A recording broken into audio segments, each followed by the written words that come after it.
Every day on this channel, we go through everything Elon says on X over the last 24 hours. Here's everything Elon has said about each subject today. As always, we'll finish one subject completely before moving on to the next one. But today we got a massive Grok update, a whole new model, but this was teased by Elon Musk today when Brian Romelli said that Grok just analyzed the 1890 Thomas Edison light bulb patent and determined a better filament design and lit up the light. Now, Elon quoted that saying this is just Grok 4, seemingly leaving room for the future and a new model, which is just what we got. But before we talk about that, if you're not using Grok near daily, you're making a huge mistake because Grok saves an enormous amount of time and brain cells. If you can't find uses for Grok almost every day, it's a skill issue, and maybe you should ask Grok for tips on how to use Grok more. And that was reposted by Elon, as well as this Grok Imagine prompt of Elon carrying Garfield the cat away from the restaurant and saying no more lasagna for you, and take a look at that. But now on to the update. Grok 4.1 was introduced today, and it's a frontier model that sets a new standard for conversational intelligence, emotional understanding, and real world helpfulness. And it's available for free on grok.com, grok.x.com, and the mobile apps. And Elon had quoted that saying that this release should cause you to notice a significant increase in speed and quality. But what does that look like? Well, hallucination rates are reduced by nearly 70% compared to the previous version. And now Grok 4.1 can find images, include them in responses, and can search and play YouTube videos right in the chat, as well as it ranking the top on emotional intelligence benchmarks, understanding human emotions much better and offering real emotional insights. Now that was quoted by Elon, as well as Elon saying that Grok 4.1 holds both first and second place on LM Arena, as well as breaking the text arena leaderboard, hitting a massive record-breaking 1483 score and claiming both the number 1 and number 2 spots above Google Gemini. And this is because it scored 31 ELO scores above others. And this was reposted by Elon. This is Mark Kreshman's first impressions on Grok 4.1, which is that it has a very different writing style. It's much more personal. It's much improved at image understanding and sees even small details, and it comes in 2 flavors, normal and thinking, which is quite fast, even the thinking version. And he also suggested that XAI should remove the non-thinking version of Grok 4.1 completely, as the thinking version is fast enough now and much better.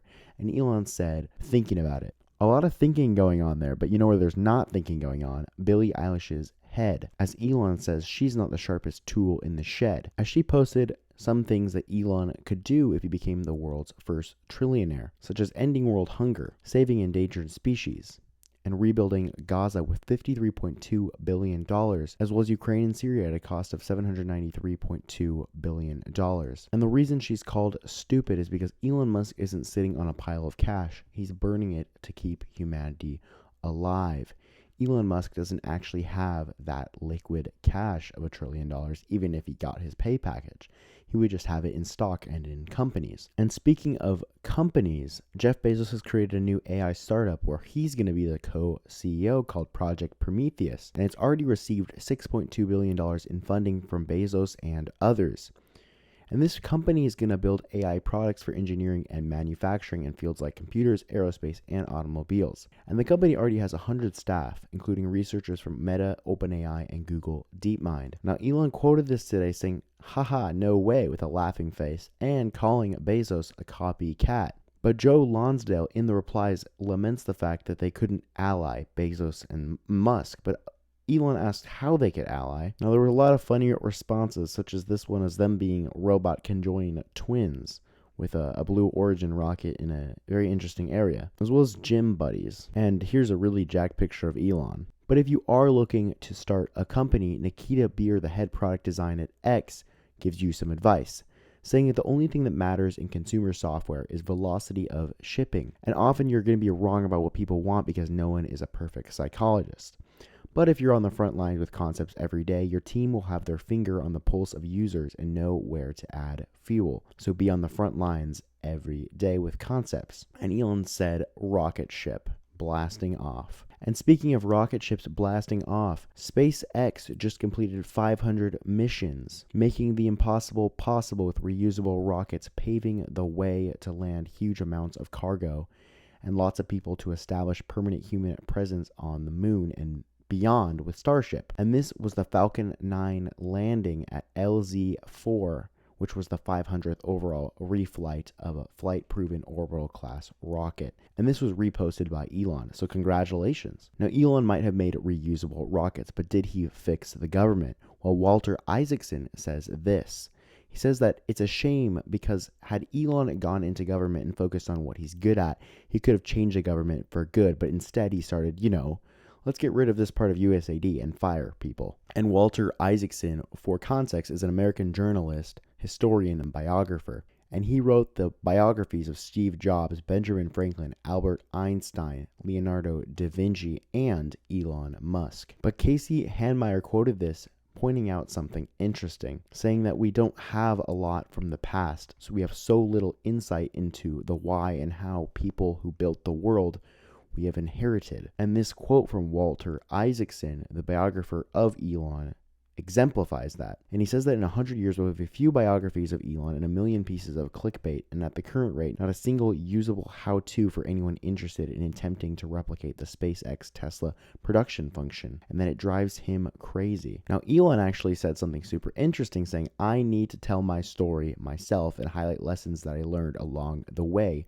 that would be useful to others. So is Elon going to write an autobiography? I definitely buy that. But relating to the government, we often hear people just like Billie Eilish saying that Elon Musk could solve a bunch of problems such as world hunger. But Warren Redlick points out that global governments in 2024 spent $42 trillion and Elon's net worth is only 1% of that. And this was quoted by Bradford Ferguson, who said if throwing money at problems actually solved them, governments would have accidentally fixed everything by now just from sheer volume. And Elon said, exactly. So world governments couldn't solve world hunger. However, Bukele, despite that, still has a 91% approval rating. This was quoted by Bukele, who said it's lonely at the top, and that gave Elon a laugh. Another problem with the government, at least according to Brian Romelli, is that PBS no longer exists, at least in its old form. And that old form was examples like Civilization, The Ascent of Man, Cosmos, Connections, and Monty Python. And this helped build Brian Romelli, and that because PBS is no longer like that, we're much poorer because of it. And Elon responded to that saying that PBS became terminally infected with far-left ideology. And speaking of the left-wing in media, apparently France fined CN News 60,000 euros for saying immigration kills on air, or apparently two guests said immigration killed on air, but the host didn't argue. And Elon thought that was insane. And relating to immigration, this post describes the solidarity of thieves in the Somali community, saying that people within that community who said no to phenomenal offers of tens of thousands of dollars in free taxpayer money didn't inform the authorities that a major community-wide fraud against the public was in progress. And this was in the organization called Feeding Our Future. And that the FBI finally learned about this fraud from a whistleblower in the Department of Education and not from the scams of ground-level witnesses or participants. And this is because, at least according to Arctotherium, the reason Somalis have been so successful at fraud in Minnesota is very simple. They never call the cops on each other no matter what.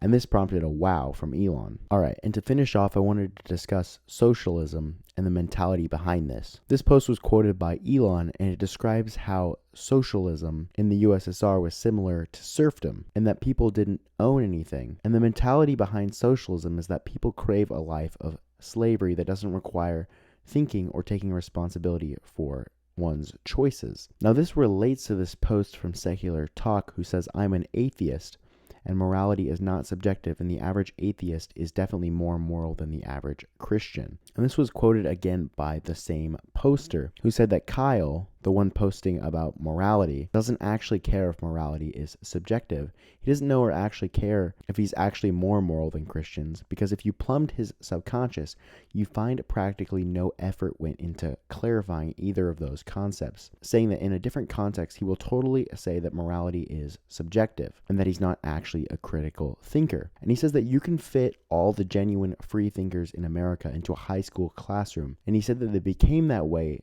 either due to knowledge of obscure topics that reframe how they process the world, unique mental gifts, or some sort of isolating life experience. And that these people are rare, and society today is based on a critical lie of supposedly wanting them, but in fact, when it finds these people, modern society tries to unconsciously destroy them, since we're at a complacent, vicious, and envious society. And Elon responded to that saying, few things are as disturbing as finally understanding the mind state of someone who does terrible things to their fellow human beings. Finally, if you want to find one of these people that are actually smart or critically thinking, do you look at their degrees? Do you look at their GitHub contributions? Well, no. You just talk to them. And this was from Hunter Ash.